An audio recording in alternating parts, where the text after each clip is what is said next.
자, 안녕하세요. 선생님입니다. 자, 오늘은 수학책 12쪽, 13쪽 풀어보도록 하겠습니다. 곱셈과 나눗셈이 섞여 있는 식을 계산해 볼까요? 공부해 보도록 하겠습니다. 지난 시간에는 덧셈과 나눗셈이 섞여 있는 식이었죠. 덧셈과 뺄셈이 섞여 있는 식이었다면 이번엔 곱셈과 나눗셈이 섞여 있는 식이에요. 근데 저번에 배웠던 덧셈과 뺄셈의 방법과 똑같아요. 선생님이 뭐만 기억하라 했어요? 1번 아무것도 없을 때는 앞에서부터 순서대로 계산한다. 두 번째 뭐가 있으면 괄호가 있으면 괄호를 꼭 먼저 계산한다. 이거였던 거 기억나죠? 자, 이번 시간에도 바로 이것과 똑같은 원리로 해주시면 돼요. 대신 뭘 이해하셔야 되냐면 왜 이게 곱하기이고 나누기인지, 그다음에 왜 여기서 뭐 나누기를 먼저 하건 곱하기를 먼저 하건 왜 그 계산을 해야 되는지에 대해서 여러분이 잘 이해를 하셔야 돼요. 그래서 계속 강조하는 거지만 이번 시간은 덧셈, 뺄셈, 곱셈, 나눗셈보다는 어떻게 하면 여러분이 이 식을 더 잘 세울지에 대해서 반드시 충분히 고민하셔야 된다. 이 이야기를 드리고 싶어요. 식에 대해서 여러분이 잘 이해를 하고 있어야 된다. 첫 번째 문제 읽어볼게요. 한글을 잘 읽어야 돼.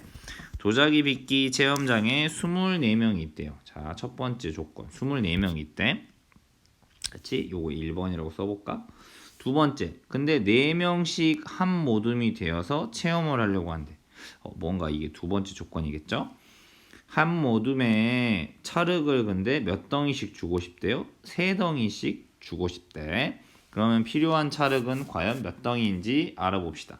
만약 이런 거 이해가 안 가면 이렇게 그림을 그려보세요. 간단하게. 자, 여기 1명, 2명, 3명, 4명. 자, 이렇게. 이 4명이 뭐라고요? 한 개의 모둠이 된다. 이렇게 이해를 해보면 되겠어.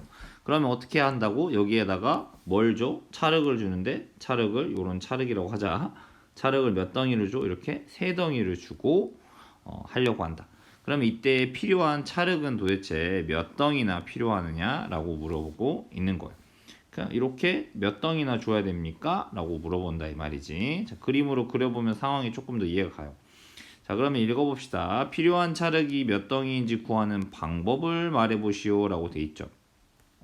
첫 번째, 먼저 무엇을 구해야 될까? 바로 여기서 중요한 힌트가 나오죠. 먼저 모두 몇 모둠인지를 먼저 구해야 하지 않을까? 그치? 도대체 몇 모둠인지를 알아야 되는 거지. 왜 몇 모둠인지를 알아야 바로 이 한 모둠당 몇 개를 준다고 했어? 3개를 준다고 했으니까. 그치? 그러니까 첫 번째로 구해야 되는 게 바로 몇 모둠입니까? 라는 거죠. 그러면 식을 세워보면 첫 번째 몇 모둠인지는 어떻게 구할까요? 자, 사람이 몇 명이야? 24명이 있는 거지. 맞아요? 자, 전체 24명이 있는데, 자, 근데 몇 모둠인지 알려면 한 모둠은 몇 명씩 있다? 4명씩 있다는 거지. 그러면 한 모둠에 4명씩이니까 24명이 있으니까 어떻게 세워줘야 돼? 24 나누기 4 이렇게 식을 세워줘야지. 그래야지만 이게 뭘 구하는 거야? 바로 모둠의 수. 알겠나요? 자, 이렇게 모둠의 수가 나오겠죠. 그 다음에 필요한 찰흙을 구하려면 자, 모둠이 몇 개인지가 나오죠. 그러면 여기다가 바로 뭐 해주면 돼? 이 모둠 수에다가 한 모둠당 찰흙이 몇 개? 3개다. 이렇게. 그러니까 여기서 식은 어떻게 세우면 돼? 24 나누기 4, 그 다음 곱하기 3 이렇게 되는 거야. 무슨 말인지 알겠나요? 자, 그러면 이걸 계산하려면 바로 어떻게 한다? 자, 여기를 조금 지워야 되겠네요. 자, 지우개로. 자, 지우기. 자, 이거 계산의 순서 선생님이 말했죠. 왼쪽에서부터 순서대로. 자, 더하기 곱하기도 고민할 필요 없다. 자, 여기서 더하기하고 곱하기와 나누기만 있을 때는 왼쪽에서부터 자, 얘가 1번, 그 다음에 이렇게 2번 이렇게 계산하면 돼. 1번 계산하니까 24 나누기 4를 계산해 주면 되겠죠. 그러면 어떻게 돼? 2를 4로 나눌 수 없으니까 24를 나눠야 되겠지. 그럼 9구단 4단에 4, 6에 24 이렇게. 그럼 첫 번째 1번은 6이 되겠지. 지금 몇 모둠이 나온다고요? 6모둠이 나와. 근데 이 한 모둠당 몇 개? 3개 주니까 두 번째는 6 곱하기 3. 그러면 정답은 찰흙이 몇 개 필요하다? 18개가 필요하다는 이야기가 나오는 거예요. 뭔가 조금 머리 아프죠, 그쵸? 더하기 빼기일 때보다는 나누기와 곱하기가 들어가니까 조금 더 상황이 복잡해졌어요.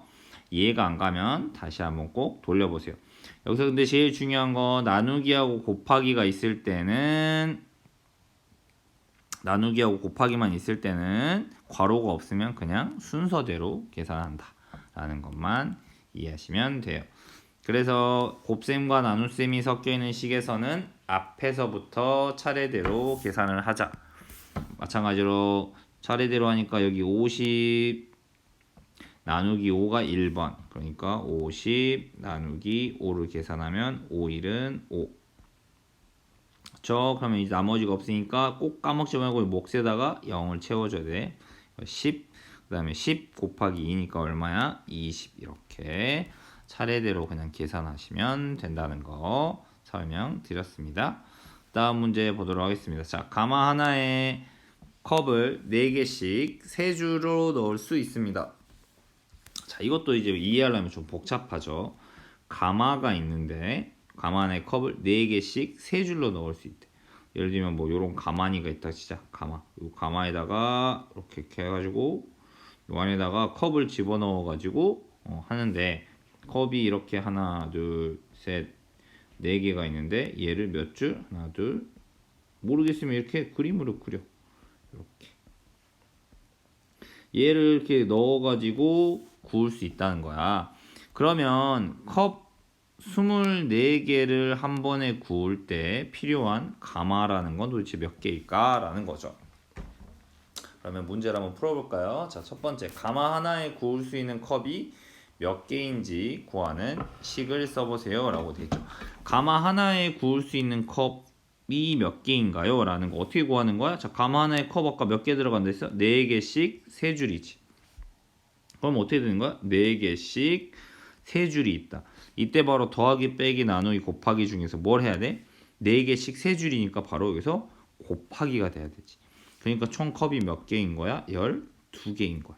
맞아. 선생님이 여기 그렸던 요 그림 컵 12개 맞지? 자, 이 상황이 왜 곱하기인지 잘 이해를 하셔야 돼요. 먼저 계산해야 하는 부분을 괄호로 이번에는 묶어서 필요한 가마가 몇 개인지 나타내 보시오 라고 했죠. 자, 근데 아까 컵이 몇 개? 24개를 한 번에 구워야 돼. 그치? 그러면 컵 24개를 한 번에 구워야 되는데 그치? 근데 가마 하나당 컵이 몇 개가 들어가? 4개 곱하기 3, 즉 12개가 들어가. 이건 뭐가 되는 거야? 한 가마당 넣을 수 있는 컵이지. 그치? 그러면 24개를 구우려면 여기서 어떻게 하는 거야? 24 나누기 4 곱하기 3을 하면 자, 이게 한 가마당 구울 수 있는 거니까 여기 나누기를 가져가면 바로 두 가마니가 컵 24개는 가마니가 아니지 두 가마에서 구울 수 있을 것이다 라고 하는 이야기가 되는 거죠. 무슨 말인지 알겠어요? 자, 이 문제의 상황을 좀 명확하게 잘 이해를 해야 되는 거예요. 알겠죠? 자, 그러면 여기 있는 계산 순서에 대해서 보면 마찬가지로 괄호가 있는 경우에는 뭐부터 계산을 하자? 괄호부터 먼저 계산을 한다. 그러니까 여기서 괄호 먼저 계산하니까 이게 1번, 그 다음에 24하고 나누는 걸 2번 이렇게 계산을 하는 거야. 알겠죠? 그럼 밑에 봅시다. 곱셈과 나눗셈이 섞여 있고 괄호가 있는 식은 뭐 먼저 계산하자? 괄호 안을 먼저 계산해야 한다 라는 게 규칙이에요. 지난번처럼. 그럼 50 나누기 괄호치고 5 곱하기 2는 5 곱하기 2를 먼저 해야 되니까 여기가 10. 그치? 그 다음에 어떻게 해야? 50 나누기 10 두 번째로 계산하니까 답은 5 이렇게 나온다. 됐죠? 두 식을 비교하고 계산해 봅시다 라고 돼 있죠. 마찬가지로 왼쪽 거는 괄호가 없고 오른쪽 거는 괄호가 있네요. 지난 시간에 덧셈하고 뺄셈하고 비슷하게 생각해 볼 수 있겠죠. 괄호가 없는 것과 괄호가 있는 것은 계산했을 때 값이 다르게 나오게 된다라는 것을 공부했었어요. 자, 그러면 먼저 표시해 볼까요? 자, 여기 괄호가 없을 때는 어떻게 계산한다? 이게 1번, 그 다음에 1번 계산하고 곱하기 3이 2번이 되겠죠. 계산해 볼까요? 그러면 45 나누기 5. 4를 못 나누니까 이거 어떻게 되는 거야? 5, 9, 45 이렇게. 그러면 결국 2번 계산을 하니까 9 곱하기 3을 계산해야 돼. 이거 얼마야? 답은 27 이렇게 나오죠. 됐나요? 자, 괄호가 있는 경우는 어떻게 한다? 괄호 먼저 계산하니까 얘가 1번, 그다음에 1번이랑 45 나누기 하는 걸 2번 이렇게. 그러면 1번 먼저 계산하면 5, 3은 15죠. 그렇죠? 그 다음 나누기 해야 되니까 45 나누기 15 계산해야 되겠죠. 그러면 어떻게 될까? 45를 15로 나누면 자 여기 1의 자리 위에 3, 3번 들어가지. 3, 5, 15, 3, 1은 3이니까 45로 나누어 떨어지네. 답은 얼마가 돼? 3 이렇게 된다. 답의 차이가 꽤 크죠. 그죠? 두 식이 어떻게 다른지 말해보세요. 뭐라고 돼 있죠? 말 그대로 왼쪽 것은 괄호가 없고 오른쪽 거는 괄호가 있죠. 이렇게 줄여서 쓸게요. 두 식의 계산 순서는 이미 나타냈고요, 선생님이. 그지? 계산 결과를 비교해 보세요. 괄호가 있는 것과 괄호가 없는 것은 계산 결과가 어떻다? 달라진다. 그렇기 때문에 우리가 반드시 약속한 대로 괄호가 없는 곱셈과 나눗셈이 섞여 있는 식에서는 앞에서부터 순서대로 하고 괄호가 있는 경우에는 괄호를 먼저 계산해야 한다. 이렇게 공부할 수 있겠네요. 자, 상황이 조금 더 복잡해져. 나누기와 곱하기는 여러분이 수학 익힘책을 풀 때도 상황을 잘 따져보고 식을 만들어 주셔야 합니다. 알겠죠? 자, 수고하셨습니다.